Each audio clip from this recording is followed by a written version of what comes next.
So നമ്മൾ നോക്കാൻ പോകുന്നത് +1 NCERT-യിൽ ഫസ്റ്റ് ചാപ്റ്ററാണ് കോൺസ്റ്റിറ്റ്യൂഷൻ വൈ ആൻഡ് ഹൗ എന്ന് പറയുന്നത്. അപ്പോൾ ഈ ഒരു പുസ്തകം തന്നെ എന്ന് പറയുന്നത് it is about the working of the Indian constitution. Okay, Indian constitution നമ്മുടെ ഭരണഘടന എങ്ങനെയാണ് പ്രവർത്തിക്കുന്നത് എന്നതിനെപ്പറ്റി പരാമർശിക്കുന്ന ഒരു പുസ്തകമാണ് ഏതെന്ന് പറയുന്നത്, ഈ ഒരു ബുക്ക് എന്ന് പറയുന്നത്. അതിൽ ഒന്നാമത്തെ ചാപ്റ്ററാണ് കോൺസ്റ്റിറ്റ്യൂഷൻ എന്തിന് എങ്ങനെ എന്ന് പറയുന്നത്. അപ്പോൾ നമ്മൾ ഇനിയുള്ള ചാപ്റ്റേഴ്സിൽ ഒരുപാട് കോൺസ്റ്റിറ്റ്യൂഷനെ പറ്റി ഒരുപാട് കാര്യങ്ങൾ, അതിൻ്റെ വർക്കിങ്ങിനെ പറ്റിയൊക്കെ നമ്മൾ പഠിക്കും. അതുപോലെ ഇൻസ്റ്റിറ്റ്യൂഷൻസിനെ പറ്റി പഠിക്കും, അപ്പോൾ തമ്മിലുള്ള റിലേഷൻഷിപ്പ് പഠിക്കും. ഓക്കെ, അപ്പോൾ നമ്മൾ ഇതിനെയൊക്കെ പറ്റി മനസ്സിലാക്കുന്നതിന് മുമ്പ് നമുക്ക് കോൺസ്റ്റിറ്റ്യൂഷനെ പറ്റിയൊരു ബേസിക് ഐഡിയ, അതായത് അതെങ്ങനെ ഒറിജിൻ ചെയ്തു, അതുപോലെ അതിൻ്റെ ആ ഒരു നാൾ വഴികളൊക്കെ നമ്മൾ എന്ത് ചെയ്യണം, മനസ്സിലാക്കിയിരിക്കണ്ടേ. കോൺസ്റ്റിറ്റ്യൂഷൻ അകത്ത് എന്തൊക്കെ ഉണ്ട് എന്ന് പറയുന്നതിന് മുന്നേ അതിൻ്റെ ആ ഒരു ഉത്ഭവവും കാര്യങ്ങളും അതിലേക്ക് ലീഡ് ചെയ്ത കാര്യങ്ങൾ, അതിൻ്റെ ഒരു ഹിസ്റ്ററി കാര്യങ്ങൾ നമ്മൾ എന്ത് ചെയ്യണം, മനസ്സിലാക്കി വെക്കണം. അപ്പം അത് മനസ്സിലാക്കാനായിട്ട് നമ്മളെ സഹായിക്കുന്ന ഒരു ചാപ്റ്ററാണ് ഇതെന്ന് പറയുന്നത്. അപ്പോൾ നമ്മൾ ഈ ചാപ്റ്റർ പഠിച്ചു കഴിഞ്ഞാൽ നമുക്ക് മനസ്സിലാവുന്ന കാര്യങ്ങൾ എന്തൊക്കെയെന്ന് ആദ്യമേ പറഞ്ഞിട്ടുണ്ട്. What a constitution means. Okay, ഒരു കോൺസ്റ്റിറ്റ്യൂഷൻ എന്ന് പറഞ്ഞാൽ അത് എന്താണ് അർത്ഥമാക്കുന്നത്. What a constitution does to the society. Okay, സൊസൈറ്റിക്ക് വേണ്ടി കോൺസ്റ്റിറ്റ്യൂഷൻ എന്ത് ചെയ്യുന്നു. How constitution govern the allocation of power in society.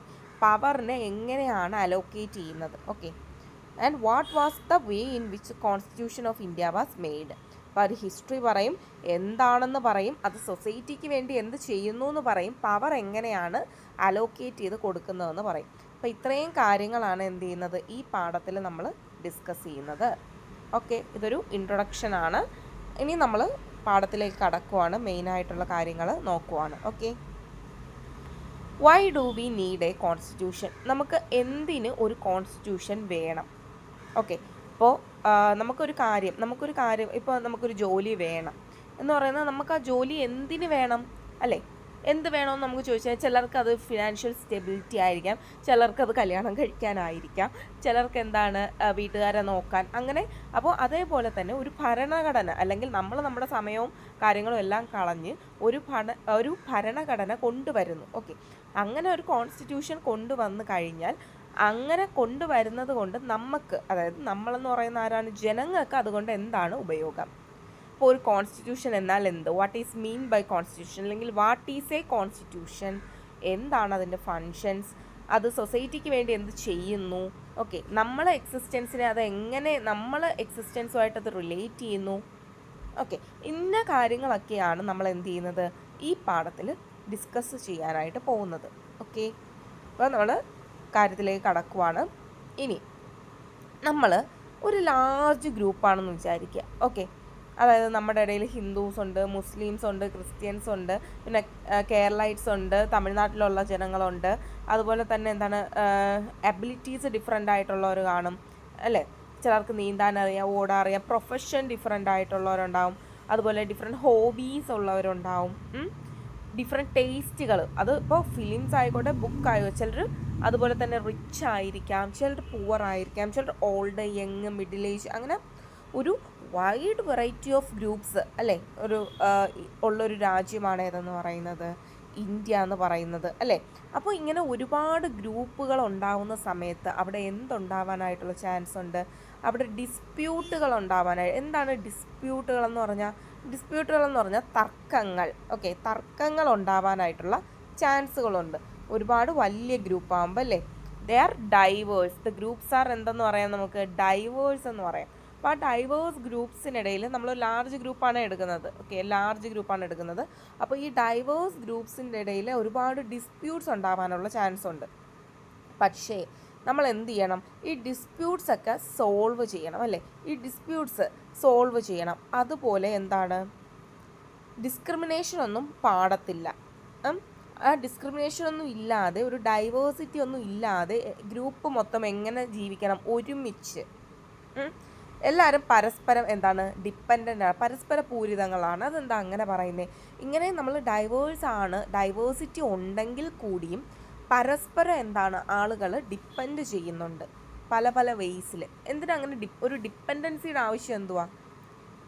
എടാ ഇപ്പോൾ നമ്മൾ എന്തോന്നു വയസ്സാവുന്നു, അങ്ങനെ നമ്മൾ വയസ്സായി കഴിഞ്ഞാൽ നമുക്ക് നമ്മുടെ യങ്ങോ വൺസിനെ ഡിപ്പെൻഡ് ചെയ്യേണ്ടി വരുന്നു. അല്ലെങ്കിൽ എന്താണ്, നമുക്കൊരു ജോലിയുണ്ട്, നമുക്ക് പച്ചക്കറി കൃഷി ചെയ്യാനൊന്നും സമയമല്ല. അപ്പോൾ പച്ചക്കറി കടയിൽ പോയി പച്ചക്കറി വാങ്ങുന്നു. അപ്പോൾ പച്ചക്കറിക്കാരനെ നമ്മൾ ഡിപ്പെൻഡ് ചെയ്യുന്നു, അല്ലെങ്കിൽ അത് ഉണ്ടാക്കുന്ന കർഷകനെ നമ്മൾ ഒന്നല്ലെങ്കിൽ മറ്റൊരു തരത്തിൽ. ഇപ്പോൾ നമുക്ക് എന്താണ് കാല് വയ്യാതായി, അപ്പോൾ നമ്മൾ അതേസമയം ഹോസ്പിറ്റലിൽ പോകുന്നു. അപ്പോൾ ഒരു രീതിയിൽ അല്ലെങ്കിൽ മറ്റൊരു രീതിയിൽ നമ്മൾ മറ്റുള്ളവരെ ഡിപ്പെൻഡ് ചെയ്യണം. നമ്മൾ ഈ ഒരു ഡൈവേഴ്സ് കണ്ടീഷനിലും ഒരുമിച്ച് ജീവിക്കണം, അല്ലേ? തർക്കങ്ങൾ, ഡിസ്പ്യൂട്ട്സ് ഒന്നും ഇല്ലാതെ. അപ്പോൾ അങ്ങനെ ഒരു ഡിസ്പ്യൂട്ട്സ് ഒന്നും ഇല്ലാതെ ജീവിക്കാനായിട്ട് എന്ത് കൊണ്ടുവരുവാണ്? അതാണ് ഇനി പറയാൻ പോകുന്നത്. The first function of the constitution, അല്ലേ? നമുക്ക് അങ്ങനെ ഒരു ഡിസ്പ്യൂട്ടും കൂടാതെ ഒരുമിച്ച് ജീവിക്കണമെങ്കിൽ കുറച്ച് എന്ത് വേണം? ബേസിക് റൂൾസ് വേണം, അല്ലേ? ആ ഗ്രൂപ്പിന്, ആ ലാർജ് ഗ്രൂപ്പിന്, ആ ഡൈവേഴ്സ് ആയിട്ടുള്ള ലാർജ് ഗ്രൂപ്പിന് എന്ത് വേണം? കുറച്ച് ബേസിക് റൂൾസ് ഉണ്ട്. അതെന്തൊക്കെയാണ് ബേസിക് റൂൾസ്? ആ ബേസിക് റൂൾസാണ് ഏതിൽ പ്രതിപാദിക്കുന്നത്? കോൺസ്റ്റിറ്റ്യൂഷൻ. അപ്പോൾ അതാണ് ഫസ്റ്റ് ഫങ്ഷൻ ഓഫ് കോൺസ്റ്റിറ്റ്യൂഷൻ പറയുന്നത്, is to provide a set of basic rules. കണ്ടോ? Basic rules that allows for minimal coordination. ഈ ഓരോ വരികളും ഇമ്പോർട്ടൻ്റ് ആണ്. കാരണം നമുക്ക് ആൻസർ ഷീറ്റിൽ സ്റ്റേറ്റ്മെൻറ്റ് ടൈപ്സ് ക്വസ്റ്റ്യൻസ് വരും. ക്വസ്റ്റ്യൻ പേപ്പറിൽ സ്റ്റേറ്റ്മെൻറ്റ് ടൈപ്സ് ക്വസ്റ്റ്യൻസ് വരും. അങ്ങനെ സ്റ്റേറ്റ്മെൻറ്റ് ടൈപ്സ് ക്വസ്റ്റ്യൻസ് വരുമ്പോൾ ഇങ്ങനെയുള്ള വാക്കുകളിൽ മിനിമൽ, അതുപോലെ ബേസിക് റൂൾസ്, ഇങ്ങനെ കീവേഡ്സ് നമ്മൾ എന്ത് ചെയ്യണം? നോട്ട് ചെയ്ത് വെക്കണം. ഓക്കെ. അപ്പോൾ ഒരു സ്റ്റേറ്റ്മെൻറ്റ് എന്ന് പറയുന്നത് എന്താണ്? The first function of a constitution is to provide set of basic rule that allow for coordination.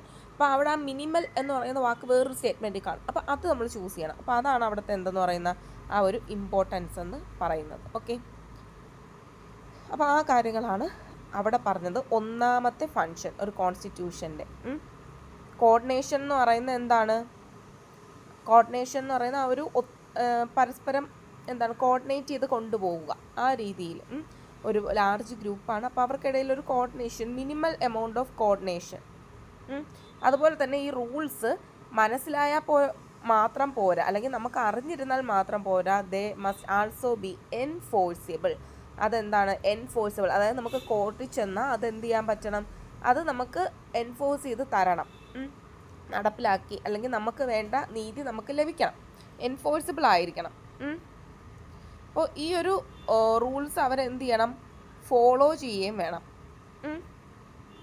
Okay. Legally enforceable ആയിരിക്കണം, ഇതവർ ഫോളോ ചെയ്യണം. അതൊരു അഷ്വറൻസ് ആണല്ലേ. ആ ഒരു എൻഫോഴ്സിബിലിറ്റി എന്ന് പറയുമ്പോൾ അവിടെ നമുക്കൊരു അഷ്വറൻസ് തരുവാണ്. അതായത് നമുക്ക് ഒരിക്കലും നമ്മുടെ ഒരു ജസ്റ്റിസ് അല്ലെങ്കിൽ നമ്മുടെ ബേസിക് റൂൾസ് നമ്മൾ പാലിച്ചു കഴിഞ്ഞാൽ നമുക്ക് ആ ഒരു കോർഡിനേഷൻ, ആ ഒരു ലാർജ് ഡൈവേഴ്സിറ്റിയിൽ നമുക്ക് ആ ഗ്രൂപ്പിൽ സ്വസ്ഥമായും ഇപ്പോൾ ഇങ്ങനെ ഒരു റൂൾ ഇല്ലെങ്കിൽ എന്ത് ചെയ്യും? ഇപ്പോൾ എനിക്ക് എന്ത് ചെയ്യുന്നത്, ഒരാളെ ഇഷ്ടപ്പെടുന്നില്ല, ഞാൻ എന്ത് ചെയ്യും? അയാളെ കയറി അട്ടിക്കും. അപ്പോൾ അവിടെ എന്ന് പറയുന്നത് എന്താണ്?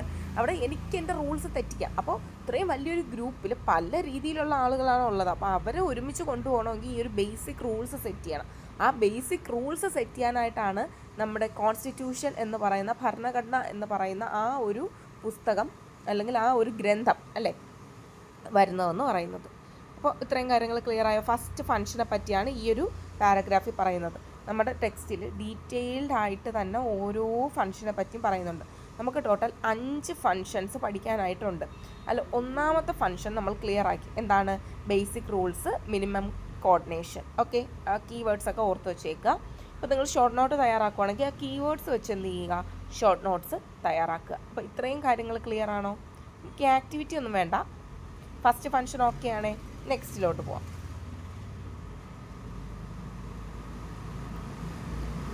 ഓക്കെ. അടുത്തതാണ് സെക്കൻഡ് ഫങ്ഷൻ എന്ന് പറയുന്നത്. അപ്പോൾ ആദ്യത്തെ ഫങ്ഷൻ കഴിഞ്ഞു. എന്താണ്? Coordination and assurance. Coordination and assurance എന്ന് പറയുന്ന ആദ്യത്തെ ഫങ്ഷൻ കഴിഞ്ഞു. Constitution allows coordination and assurance. Assurance എന്ന് പറഞ്ഞാൽ മനസ്സിലായല്ലോടാ, അത് എൻഫോഴ്സിബിൾ ആയതുകൊണ്ടാണ് അത് അഷ്വറൻസ് എന്ന് പറയുന്നത്. ഓക്കെ. അതായത് ഇവിടെ പറയുന്നുണ്ട് ആ sentence, rules must not only be known, they must also be enforceable. If citizens have no assurance that others will follow these rules, they will themselves have no reason to follow these rules. Okay.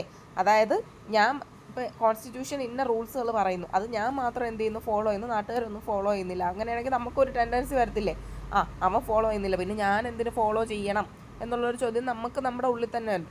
അതുകൊണ്ട് ഇത് enforceable ആകുമ്പോൾ നമുക്ക് തന്നെ ഒരു assurance ഉണ്ട്, അവൻ അത് ചെയ്തില്ലെങ്കിൽ അവൻ എന്ത് ചെയ്യും, പിടിച്ച് അകത്താക്കും എന്നുള്ള ഒരു അഷുറൻസ് നമുക്കുണ്ട്. അതുപോലെ തന്നെ ഇത്രയും വലിയൊരു ഗ്രൂപ്പിൽ, ഇത്രയും ഡൈവേഴ്സ് ആയിട്ടുള്ളൊരു ഗ്രൂപ്പിൽ എന്ത് ചെയ്യുന്നുണ്ട്, ഈ അഷുറൻസിനോടൊപ്പം തന്നെ നമുക്ക് ഒരു കോർഡിനേഷനും കൊണ്ടുവരാൻ ഈ ബേസിക് റൂൾസ്, അതായത് എനിക്കിപ്പോൾ ഒരു റൂളും മറ്റൊരുത്തന് വേറൊരു റൂളും അല്ല, എല്ലാവർക്കും എങ്ങനെയാണ്, ഒരേ റൂളാണ് അല്ലേ. Made be rich, made be poor, made be എന്താണ് a farmer or a doctor, made be any one.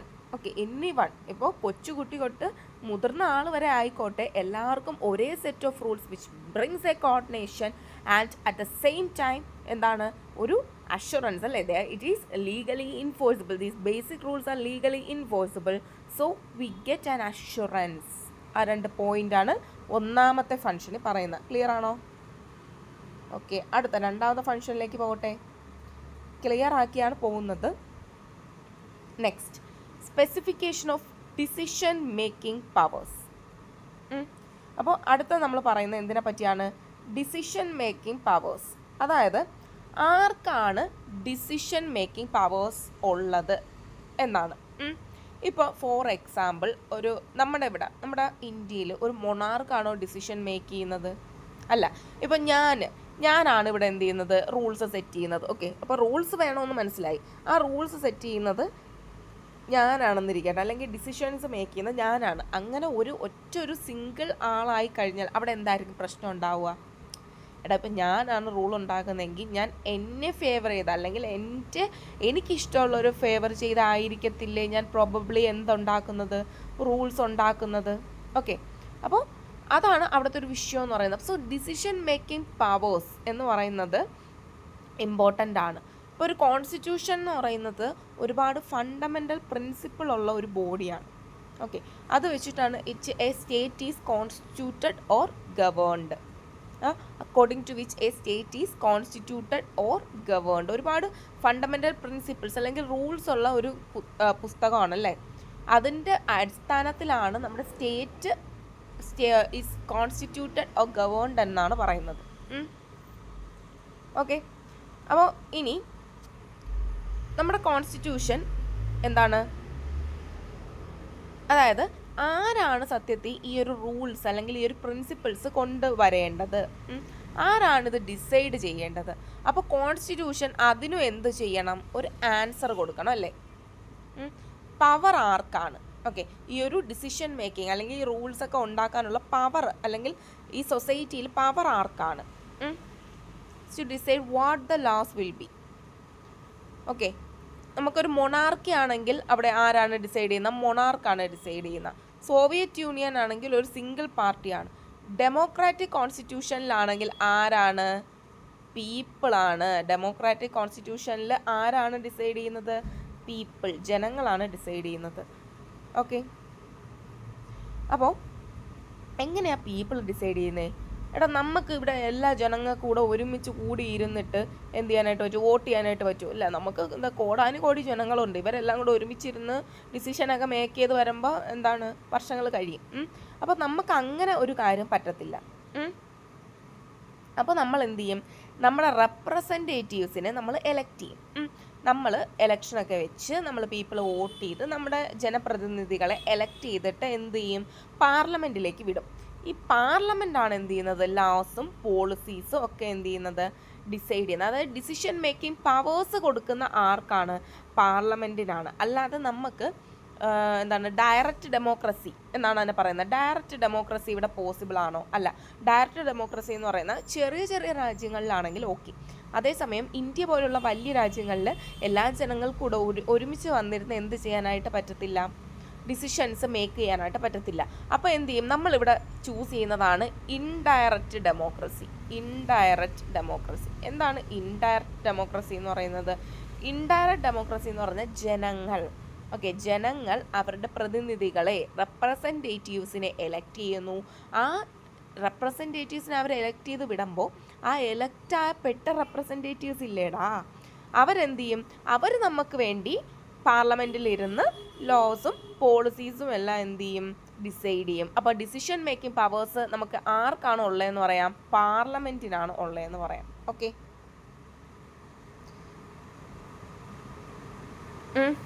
അപ്പോൾ കോൺസ്റ്റിറ്റ്യൂഷൻ കോൺസ്റ്റിറ്റ്യൂട്ട്സ് ദ ഗവൺമെൻറ്. അപ്പോൾ പാർലമെൻറ്റ് അല്ലെങ്കിൽ ഗവൺമെൻറ്റിനെ കോൺസ്റ്റിറ്റ്യൂട്ട് ചെയ്യുന്ന ആരാണെന്ന് പറയാം, കോൺസ്റ്റിറ്റ്യൂഷൻ ആണെന്ന് പറയാം. സോ അതാണ് അടുത്ത പറയുന്നത്, the second function of a constitution is to specify who has the power to make decisions in a society. ആർക്കാണ് സൊസൈറ്റിയിൽ ഡിസിഷൻ മേക്കിംഗ് പവർ ഉള്ളതെന്ന് സ്പെസിഫൈ ചെയ്യുന്നു. അതുപോലെ തന്നെ ഗവൺമെൻറ് എങ്ങനെ ആയിരിക്കണം, how the government is constituted എന്ന് പറയുന്നതും ആര് തന്നെയാണ്, കോൺസ്റ്റിറ്റ്യൂഷൻ. ഇല്ലാതെ കണ്ടവർക്കെല്ലാം വന്ന് ഇപ്പോൾ ബേസിക് റൂൾസ് ഉണ്ടാക്കണമെന്ന് പറഞ്ഞു എന്ന് വെച്ച് നാട്ടുകാർക്കെല്ലാം കൂടെ അവർക്ക് ഇഷ്ടമുള്ള ബേസിക് റൂൾസ് ആണോ വേണ്ടത്? അല്ല, അതിനു വേണ്ടി ഒരു പാർലമെൻ്റ് ഉണ്ട്, അല്ലെങ്കിൽ ഒരു ഗവൺമെൻറ് കോൺസ്റ്റിറ്റ്യൂട്ട് ചെയ്തിട്ടുണ്ട്. അവർക്കാണ് എന്ത് പവേഴ്സ് വെസ്റ്റ് ചെയ്തിരിക്കുന്നത്, ഡിസിഷൻ മേക്കിംഗ് പവേഴ്സ് വെസ്റ്റ് ചെയ്തിരിക്കുന്നത്. അപ്പോൾ അതാണ് സെക്കൻഡ് ഫങ്ഷൻ എന്ന് പറയുന്നത്. അപ്പോൾ കോൺസ്റ്റിറ്റ്യൂഷൻ എന്ന് പറയുന്നതിൻ്റെ 2 ഫങ്ഷൻസ് നമ്മൾ പഠിച്ചു. ഒന്ന് ബേസിക് റൂൾസ് കൊണ്ടുവന്ന് മിനിമൽ കോർഡിനേഷൻ ആൻഡ് അഷുറൻസ് പറഞ്ഞു. രണ്ടാമത് നമ്മളിപ്പോൾ പറഞ്ഞ എന്താണ്, ഡിസിഷൻസ് മേക്ക് ചെയ്യാനുള്ള പവർ. അതുപോലെ തന്നെ ഗവൺമെൻറ് കോൺസ്റ്റിറ്റ്യൂഷൻ അല്ല ഗവൺമെൻറ് കോൺസ്റ്റിറ്റ്യൂഷൻ അല്ല, എങ്ങനെയാണ് ഗവൺമെൻറ് കോൺസ്റ്റിറ്റ്യൂട്ട് ചെയ്തിരിക്കുന്നത്, ഈ കാര്യങ്ങൾ. ഇതാണ് സെക്കൻഡ് ഫങ്ഷൻ. ക്ലിയർ ആണോ? ഓക്കെ അല്ലേ? ഓക്കെ, നെക്സ്റ്റ് കാര്യത്തിലേക്ക് പോട്ടെ. പക്ഷേ അടുത്ത ഒരു ഫങ്ഷനാണ്, അതായത് ഇപ്പോൾ നമുക്ക് പറഞ്ഞു നമ്മൾ ആർക്കാണ് ഗവൺമെൻറ്റിന് പവർ കൊടുക്കുന്നു അല്ലേ. അപ്പോൾ ഗവൺമെൻറ് ലോസും പോളിസീസും ഒക്കെ എന്ത് ചെയ്യുന്നു, കൊടുക്കുന്നു. ഇപ്പം എനിക്ക് ഈ ലോസും പോളിസി ഗവൺമെൻറ് പോട്ടെ, എനിക്ക് ലോസും പോളിസീസും ഒക്കെ മേക്ക് ചെയ്യാനായിട്ടുള്ള ഒരു അധികാരം തരുവാണെന്ന് ഇരിക്കട്ടെ. അധികാരം വന്നേ, നമ്മൾ തന്നെ ഒരുപാട് കഥകൾ കേട്ടിട്ടുണ്ട്, ഈ അധികാരം ദുർവിനിയോഗം ചെയ്യപ്പെട്ട കഥകൾ അല്ലേ, ഇഷ്ടംപോലെ നമ്മൾ കേട്ടിട്ടുണ്ട്. അപ്പം അതേപോലെ നമ്മളും അധികാരം ദുർവിനിയോഗം ചെയ്യാനുള്ള ചാൻസ് ഇല്ലേ?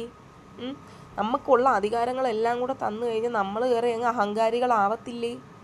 അതേപോലെ തന്നെയാണ് ഗവൺമെൻറ്റും. ഇപ്പോൾ നമ്മളൊരു ഗവൺമെൻറ്റിന് എല്ലാ അധികാരങ്ങളും ഒരു ലിമിറ്റേഷനും ഇല്ല, തോന്നിവാസം കണക്ക് അവർക്ക് റൂൾസും പോളിസീസും ഒക്കെ നിർമ്മിച്ച് വിടാനുള്ള അധികാരം നമ്മളങ്ങ് കൊടുക്കുവാണെന്നിരിക്കട്ടെ. അങ്ങനെയാണെങ്കിൽ എന്തോ സംഭവിക്കൂടാ? അവർ തോന്നിയ ദിവസം കണക്ക് കുറേ റൂൾസ് അവരുടെ ഇഷ്ടം, അവരുടെ ഗവൺമെൻറ് ഇപ്പം തന്നെ പ്രതിപക്ഷവും കാര്യങ്ങളും ഉണ്ട്, അല്ലാതെ തന്നെ നമ്മുടെ ജനങ്ങൾക്ക് ഉതകാത്ത രീതിയിൽ അവർ റൂൾസും പോളിസീസും നിർമ്മിച്ച് കഴിഞ്ഞാൽ നമുക്കതിനെ എതിർക്കാനുള്ള അവകാശം പോലും ഇല്ല. അവരുടെ മേൽ ഒരു ലിമിറ്റേഷനും ഇല്ല എങ്കിൽ അതൊരു നെഗറ്റീവ് സെൻസ് അല്ലെങ്കിൽ ഒരു നെഗറ്റീവ് പോയിൻ്റ് അല്ലേ? അപ്പോൾ കോൺസ്റ്റിറ്റ്യൂഷൻ അതുകൂടെ പറയണ്ടേ? അതായത് ഗവൺമെൻറ്റിന് റൂൾസും പോളിസീസും ഒക്കെ കൊണ്ടുവരാം, അതേസമയം അവരുടെ മേൽ ലിമിറ്റേഷൻസും ഉണ്ട്. അതും ഏതിനകത്ത് തന്നെ പറയുന്നുണ്ട് കോൺസ്റ്റിറ്റ്യൂഷൻ. നമ്മളൊരു കോയിൻ എടുത്താൽ അതിൻ്റെ 2 വശവും ചിന്തിക്കണം, അഡ്വാൻറ്റേജസ് ഡിസഡ്വാൻറ്റേജസ്. അപ്പോൾ ആ ഡിസഡ്വാൻറ്റേജസിന് എന്ത് ചെയ്യണം, ഓവർകം ചെയ്യണം. അതിനുവേണ്ടി ഗവൺമെൻറ്റിൻ്റെ മേലെ എന്ത് കൊണ്ടുവരണം, ലിമിറ്റേഷൻസ് കൊണ്ടുവരണം. അതാണ് അടുത്ത പറയുന്നത്. ഓക്കെ, അപ്പോൾ അൺഫെയർ ആയിട്ടുള്ള ഡിസിഷൻസ് വരുവാണെങ്കിൽ, അല്ലെങ്കിൽ ഇപ്പോൾ അൺഫെയർ ആയിട്ടുള്ള ഏതൊരു ഡിസിഷൻ നിങ്ങൾക്ക് പറയാൻ പറ്റും. ഇപ്പോൾ ഫോർ എക്സാമ്പിൾ, നിങ്ങൾ ഒരു റിലീജിയനാണ് നിങ്ങൾ ഫോളോ ചെയ്യുന്നത്, അത് ഇനി തൊട്ട് നാളെ തൊട്ട് ഫോളോ ചെയ്യാൻ പറ്റത്തില്ല എന്ന് പറയുവാണ്. അല്ലെങ്കിൽ എന്താണ്, കറുത്ത നിറത്തിലുള്ള ക്ലോത്ത്സ് യൂസ് ചെയ്തുകൂടെന്ന് പറയണം, അതായത് റെഡ് നിറത്തിലുള്ള. അപ്പം അങ്ങനെ എന്താണ് വളരെ അൺഫെയർ. അല്ലെങ്കിൽ ഇപ്പം ഞാൻ നിങ്ങൾക്ക് ക്ലാസ് എടുക്കുന്നു, അടുത്ത ദിവസം വന്ന് പറയണം നിനക്ക് ഇനി ക്ലാസ് എടുക്കാനൊന്നും പറ്റത്തില്ല, എന്താണ് യൂട്യൂബിൽ കൂടെ ക്ലാസ് ഒക്കെ എടുക്കുന്നതൊക്കെ നിർത്തണം എന്നൊക്കെ പറയണത്. അപ്പോൾ ആ സമയം എന്ത് ചെയ്യും, പെട്ട് അല്ലേ. അങ്ങനെ അൺഫെയർ ആയിട്ടുള്ള കാര്യങ്ങളൊക്കെ ചെയ്യാൻ ഗവൺമെൻറ്റിന് തോന്നിവാസം കണക്ക് ചെയ്യാൻ പറ്റുമോ? ഇല്ല അല്ലേ. അല്ലെ എന്താണ് ഒരു കാരണവും ഇല്ലാതെ ആരെങ്കിലും അറസ്റ്റ് ചെയ്യാനായിട്ട് പറ്റുമോ? ആർബിട്രറിലി അറസ്റ്റ് സംവൺ, അങ്ങനെ പറ്റുമോ? ഇല്ല, അങ്ങനെയൊന്നും പറ്റത്തില്ല അല്ലേ. സോ അവിടെയൊക്കെയാണ് നമുക്ക് എന്ത് ചെയ്യുന്നത്, ഗവൺമെൻറ്റിൻ്റെ പവറിൽ ലിമിറ്റേഷൻ വേണ്ടത്. So the third function of the constitution is to set some limits on what a government can impose on its citizens. Okay, they are fundamental so that the government may never trespass them. അപ്പോൾ മൂന്നാമത്തെ function എന്ന് പറയുന്നത് limitations കൊണ്ടുവരിക അല്ലേ. സിറ്റിസൺസിൻ്റെ മേലിൽ ഗവൺമെൻറ്റിന് കൊണ്ടുവരാൻ പറ്റുന്ന പോളിസീസിൻ്റെ റൂൾസിൻ്റെയൊക്കെ മണ്ടയിൽ ഒരു ലിമിറ്റേഷൻ കൊണ്ടുവരിക. ഈ ലിമിറ്റേഷൻസ് എന്ന് പറയുന്നത് ഫണ്ടമെൻ്റൽ അല്ലെങ്കിൽ ബേസിക് അല്ലെങ്കിൽ എന്ന അടിസ്ഥാനപരമായിട്ടുള്ളതാണ്. ഇതിനെ ഗവൺമെൻറ്റിന് ഒരിക്കലും എന്ത് ചെയ്യാനായിട്ട് പറ്റത്തില്ല, മറികടക്കാനോ ഇതിന് മീതെ ഒന്നും ആർക്കും ചെയ്യാനായിട്ടോ പറ്റത്തില്ല. Because they are fundamental. അപ്പോൾ അതാണ് മൂന്നാമത്തെ ഫങ്ഷൻ പറയുന്നത്. അപ്പോൾ കോൺസ്റ്റിറ്റ്യൂഷൻ എന്ത് ചെയ്യുന്നു, ഗവൺമെൻറ്റിൻ്റെ പവറിനെ ലിമിറ്റ് ചെയ്യുന്നു. ഓക്കെ, സോ അതാണ് മൂന്നാമത്തെ ഇതിൽ പറയുന്നത്, മൂന്നാമത്തെ ഫങ്ഷനായിട്ട് പറയുന്നത്. അപ്പോൾ നമുക്ക് അതിനൊക്കെ വേണ്ടി, അതായത് ലിമിറ്റേഷൻസ് ആയിട്ട് എന്തൊക്കെയുണ്ട്, ഫണ്ടമെൻ്റൽ റൈറ്റ്സ് ഉണ്ട് അല്ലേ, DPSPs ഉണ്ട്, അങ്ങനെ directive principles of state policies ഉണ്ട്, അങ്ങനെ ഒരുപാട് കാര്യങ്ങൾ അല്ലേ. അതിൻ്റെ മേലിലൊന്നും, ഇതെല്ലാം ഫണ്ടമെൻ്റലാണ്, എന്താ ഫണ്ടമെൻ്റൽ, ആ പേര് തന്നെയുണ്ട്. അപ്പോൾ അതിനെ മറികടക്കാനോ ട്രസ്പാസ് ചെയ്യാനോ ആർക്ക് പറ്റത്തില്ല, ഗവൺമെൻറ്റിന് പറ്റത്തില്ല. അപ്പോൾ അതൊരു എക്സാമ്പിളാണ് ഫണ്ടമെൻ്റൽ റൈറ്റ്സ് എന്നൊക്കെ പറയുന്നത്. അവിടെ പറയുന്ന freedom of speech, freedom of conscience, freedom of association, ഇതെല്ലാം ഫണ്ടമെൻ്റൽ റൈറ്റ്സിൽ വരുന്നതാണ് അല്ലേ. പക്ഷേ ചില സമയങ്ങളിൽ എമർജൻസി ഒക്കെ വരുന്ന സമയത്ത് എന്ത് ചെയ്യാം, അവർക്ക് ഗവൺമെൻറ്റിന് ഇതിനെ ട്രസ്പാസ് ചെയ്യാനായിട്ട് പറ്റും. ഓക്കെ, അത് എക്സെപ്ഷൻസ് ആണ്. അടുത്ത കാര്യത്തിലേക്ക് പോകട്ടെ. ഫോർത്ത് ഫങ്ഷൻ, 3 ഫങ്ഷൻസായി, 3 ഫങ്ഷൻസ് ക്ലിയർ ആണേ.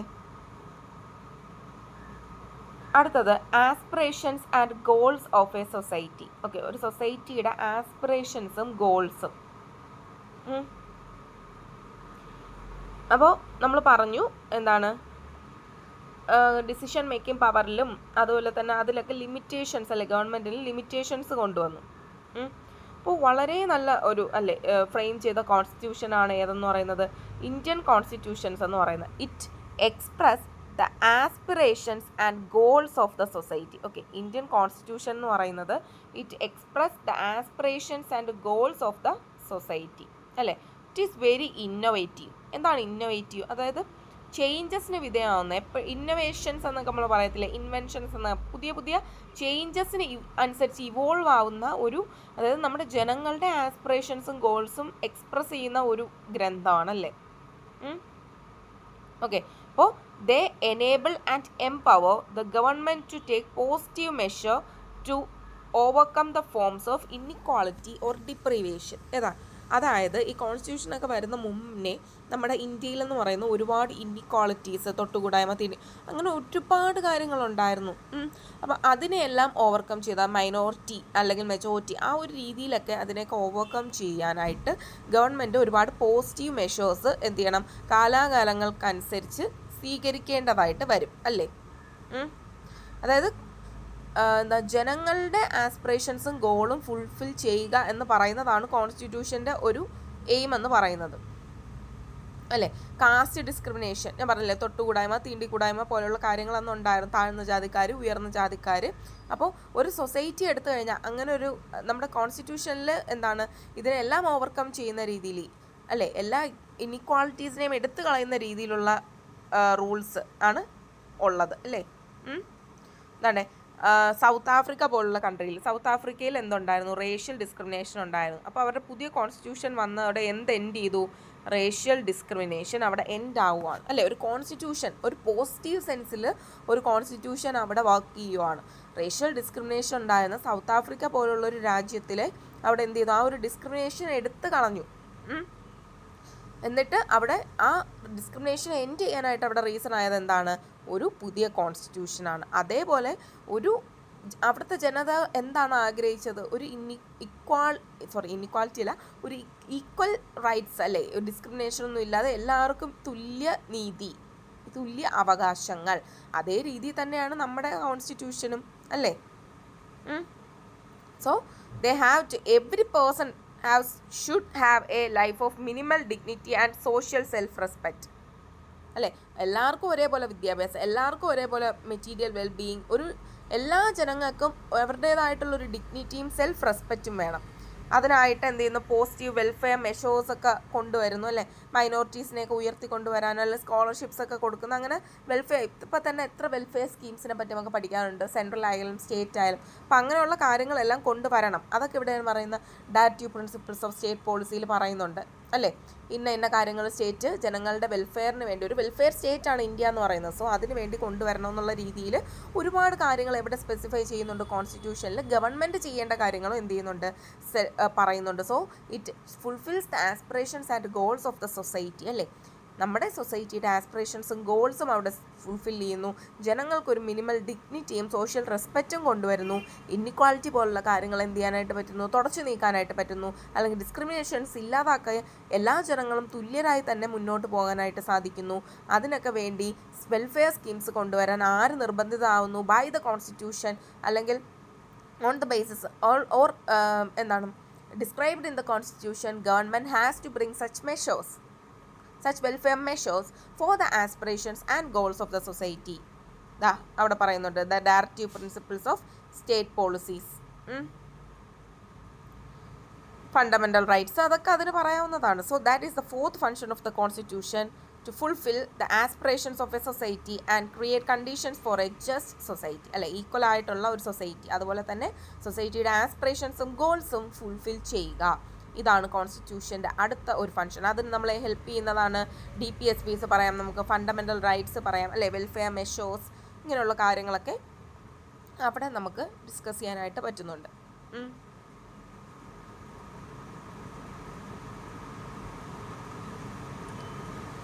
Next, constitutions are not only rules and regulations controlling the powers of the government, the also gives powers. അപ്പോൾ ഗവൺമെൻറ്റിന് പവേഴ്സ് കൊടുക്കുകയും ചെയ്യും, അതുപോലെ തന്നെ എന്ത് ചെയ്യും, കൺട്രോൾ ചെയ്യുകയും ചെയ്യും. ആ രണ്ട് കാര്യങ്ങളൊന്ന് ഓർത്ത് വെച്ചേക്കുക. പിന്നെ അവിടെ സൗത്ത് ആഫ്രിക്കയുടെയും ഇന്തോനേഷ്യയുടെയും കാര്യങ്ങൾ പറയുന്നുണ്ട്. നമുക്ക് നെക്സ്റ്റിലേക്ക് പോവാം. അടുത്ത ലാസ്റ്റ് ഫങ്ഷൻ, 4 ഫങ്ഷൻസ് നമ്മൾ പഠിച്ചു. 4 ഫങ്ഷൻസും ക്ലിയർ ആയിട്ട് മനസ്സിലായി എന്ന് കരുതുന്നു. നെക്സ്റ്റ് ഫങ്ഷൻ പഠിക്കാം. ഓക്കെ, അടുത്ത ഫങ്ഷനാണ് ഏതെന്ന് പറയുന്നത് fundamental identity of A people. അപ്പോൾ എന്താണ്, ഒരു ജനതയുടെ ഫണ്ടമെൻ്റൽ ഐഡൻറ്റിറ്റി, അതാണ് 5ാമത്തെ ഫങ്ഷൻ. അതെടുത്ത് പറഞ്ഞിട്ടില്ല. Constitution expresses the fundamental identity of A people, അല്ലേ? അതായത് there is A set of basic norms. അത് വെച്ചിട്ടാണ് നമ്മൾ എന്ത് ചെയ്യുന്നത്, നമ്മൾ ഗവേൺ ചെയ്യുന്നത്. Forms A collective identity. ഇപ്പോൾ ഒരു കോൺസ്റ്റിറ്റ്യൂഷന് മുമ്പ് നമുക്കൊരു ഐഡൻറ്റിറ്റി, ഒരുപാട് സെറ്റ് ഓഫ് ഐഡൻറ്റിറ്റീസ് ഉണ്ടായിരുന്നു. ബട്ട് നമ്മൾ ഈ കോൺസ്റ്റിറ്റ്യൂഷൻ വന്നതിന് ശേഷം നമുക്കൊരു കളക്റ്റീവ് ഐഡൻറ്റിറ്റി വന്നു. എന്താണ്? ഇന്ത്യൻസ്. അതിന് എക്സാമ്പിളാണ് നമ്മുടെ സിംഗിൾ സിറ്റിസൺഷിപ്പ് എന്നൊക്കെ പറയത്തില്ലേ, അതൊക്കെ അതിന് എക്സാമ്പിളാണ്, ഈ ഒരു ഐഡൻറ്റിറ്റിക്ക് എക്സാമ്പിളാണ്. അതായത് ഇന്ത്യയിൽ ജനിച്ചു, നമ്മുടെ പാരൻസ് ഇന്ത്യൻസ് ആണെങ്കിൽ നമ്മൾ ഇന്ത്യൻ സിറ്റിസൺസ് ആണ്, നമ്മൾ എന്താണ്, ഇന്ത്യക്കാരാണ്. അപ്പം അങ്ങനെ ഒരു ഐഡൻറ്റിറ്റി നമുക്ക് ഉണ്ടാവാൻ, ഒരു ഫണ്ടമെൻ്റൽ ഐഡൻറ്റിറ്റി ഉണ്ടാവാൻ ഏത് കാരണമായി? കോൺസ്റ്റിറ്റ്യൂഷൻ കാരണമായി എന്നാണ് പറയുന്നത്. അതിൽ തന്നെ ഇവിടെ 3 ടൈപ്പ് ഓഫ് ഐഡൻറ്റിറ്റിയെ പറ്റി പറയുന്നുണ്ട്. Political identity, moral identity and one more, that is national identity. Okay, അപ്പോൾ അതിൽ ആദ്യം വരുന്നതാണ് ഏതെന്ന് പറയുന്നത് പൊളിറ്റിക്കൽ ഐഡൻറ്റിറ്റി, അല്ലേ? പൊളിറ്റിക്കൽ വൈസ് നമ്മൾ എന്ത് ചെയ്യണം, നമുക്ക് ഐഡൻറ്റിറ്റീസ് ഉണ്ട്, അല്ലേ? കോൺസ്റ്റിറ്റ്യൂഷൻ നോംസും നമുക്ക് കുറച്ച് ബേസിക് നോംസും പ്രിൻസിപ്പിൾസും ഒക്കെ ഉണ്ട്. അപ്പോൾ അത് നമ്മുടെ പൊളിറ്റിക്കൽ ഐഡൻറ്റിറ്റി. അടുത്ത മോറൽ ഐഡൻറ്റിറ്റി, നമുക്ക് കുറച്ച് ഫണ്ടമെൻ്റൽ വാല്യൂസ് ഉണ്ട്, അതിനെ നമ്മൾ ഫോളോ ചെയ്യണം, അത് മോറൽ ഐഡൻറ്റിറ്റി. അടുത്തയാണ് ഏതെന്ന് പറയുന്നത് നാഷണൽ ഐഡൻറ്റിറ്റി എന്ന് പറയുന്നത്. ഇതാ ഇവിടെ ഉണ്ട് നാഷണൽ ഐഡൻറ്റിറ്റി. ഓക്കെ, അതായത് നമ്മൾ ഇപ്പോൾ ജർമ്മൻ പോലുള്ള ഒരു കൺട്രി എടുക്കുകയാണ്. ഈ ജർമ്മനിലെ ഐഡൻറ്റിറ്റി എന്ന് പറയുന്നത് എത്നിക്കലി ജർമ്മൻ ആയിട്ടുള്ള ആളുകൾക്ക് അങ്ങനെയാണ്. പക്ഷേ നമ്മുടെ ഐഡൻറ്റിറ്റി എന്ന് പറയുന്നത് അങ്ങനെ എത്നിസിറ്റി ബേസിസ് ഒന്നും അല്ല. നമുക്ക് എന്താണ് നമ്മുടെ ഐഡൻറ്റിറ്റി, നമ്മൾ ഇന്ത്യക്കാരാണ്, അല്ലെങ്കിൽ നമ്മൾ കേരളീയൻസ് ആണ്. ഓക്കെ, അത് നമ്മുടെ ഒരു ഐഡൻറ്റിറ്റി, നമ്മളൊരു ഇന്ത്യക്കാരനാണ് എന്നുള്ളൊരു ഐഡൻറ്റിറ്റി. ജർമ്മൻ പോലുള്ള രാജ്യങ്ങളിൽ അവർ എത്നിസിറ്റി വെച്ചിട്ടാണ് ഐഡൻറ്റിറ്റി കൊടുക്കുന്നത്. ഇവിടെ അങ്ങനെയല്ല, ഇവിടെ എല്ലാവർക്കും ഒരു കോമൺ ഫണ്ടമെൻ്റൽ ഐഡൻറ്റിറ്റിയാണ് ഉള്ളത്. അതാണ് നാഷണൽ ഐഡൻറ്റിറ്റി എന്ന് പറയുന്നത്. ഇപ്പോൾ political identity, moral identity and national identity, ആ 3 കാര്യങ്ങൾ ഫണ്ടമെൻ്റൽ ഐഡൻറ്റിറ്റിക്കകത്ത് വരുന്നതാണ്. അപ്പോൾ ഇത്രയും കാര്യങ്ങൾ നമ്മൾ ജസ്റ്റ് എന്താണ് 5 ഫങ്ഷൻസ് ഓഫ് ദ കോൺസ്റ്റിറ്റ്യൂഷൻ പറഞ്ഞതാണ്. അപ്പോൾ ഇന്നത്തെ ക്ലാസ് ഇത് ഫസ്റ്റ് പാർട്ടായിരിക്കും. ഇനി ഒരു പാർട്ട് കൂടെ ഉണ്ടായിരിക്കും. ആ പാർട്ടിൽ നമുക്ക് ഏത് ഡിസ്കസ് ചെയ്യാം? ഇവിടെ authority, mode of promulgation, substantial provisions, balanced institutional design, how was the Indian constitution made, composition of constituent assembly, principle of deliberation, procedures, inheritance of the national movement, institutional arrangements തുടങ്ങിയ കാര്യങ്ങൾ. പിന്നെ എന്താണ് different കോൺസ്റ്റിറ്റ്യൂഷനിൽ നിന്ന് നമ്മൾ adopt ചെയ്ത കാര്യങ്ങൾ. ഇത്രയും കാര്യങ്ങളാകുമ്പോൾ എന്ത് ചെയ്യും, ഈ ഒരു പാഠം കഴിയും. അപ്പോൾ ഈ ഒരു 5 ഫങ്ഷൻസ് ക്ലിയർ ആക്കി മനസ്സിലാക്കി വെക്കുക അല്ലേ. ആദ്യത്തെ ഫങ്ഷൻ എന്ന് പറയുന്നത് എന്തായിരുന്നു? ബേസിക്. ഇവിടെ പറയുന്നുണ്ട് ഫസ്റ്റ് ഫങ്ഷൻ എന്ന് പറയുന്നത് ബേസിക് റൂൾസ് കൊണ്ടുവരിക, അങ്ങനെ മിനിമൽ കോർഡിനേഷൻ. സെക്കൻഡ് ഫങ്ഷൻ എന്ന് പറയുന്നത് എന്താണ്? ഡിസിഷൻ മേക്കിംഗ് പവേഴ്സ് ആർക്കാണ്, അതിൽ ഗവൺമെൻറ് എങ്ങനെയാണ് കോൺസ്റ്റിറ്റ്യൂട്ട് ചെയ്തിരിക്കുന്നത്. മൂന്നാമത്തെ ഫങ്ഷൻ എന്ന് പറയുന്നത് എന്താണ്? ലിമിറ്റേഷൻസ് അല്ലേ, എന്തൊക്കെ ലിമിറ്റേഷൻസ് ആണ് ഗവൺമെൻറ്റിൻ്റെ മണ്ടയിൽ ഉള്ളത്. And they are fundamental and the government cannot trespass them. അടുത്ത നാലാമത്തെ ഫങ്ഷൻ എന്ന് പറയുന്നത് എന്താണ്? ഒരു സൊസൈറ്റിയുടെ ആസ്പിറേഷൻസ് ഫുൾഫിൽ ചെയ്യുക, അതുപോലെ create conditions for a just society. അടുത്ത അഞ്ചാമത്തേന്ന് പറയുന്നത് എന്താണ്? അഞ്ചാമത്തെയാണ് ഫണ്ടമെൻ്റൽ ഐഡൻറ്റിറ്റിയുടെ കാര്യം. ഫണ്ടമെൻ്റൽ ഐഡൻറ്റിറ്റി 3 തരമുണ്ട്: പൊളിറ്റിക്കൽ, മോറൽ ആൻഡ് നാഷണൽ. അതെന്തൊക്കെയാണെന്ന് എക്സ്പ്ലെയിൻ ചെയ്തു. അപ്പോൾ ഇത്രയും കാര്യങ്ങൾ ക്ലിയർ ആണെന്ന് വിശ്വസിക്കുന്നു. ഇനി ഉള്ളതെന്ന് പറയുന്നത് കുറച്ച് കാര്യങ്ങളൂടെ ഉണ്ട്. ആ ഒരു ഹിസ്റ്ററി ഒക്കെയാണ് ഇനിയുള്ളത്. ഇതിവിടെ നമ്മൾ 5 ഫങ്ഷൻസ് ആണ് പറഞ്ഞത്. Okay, thank you.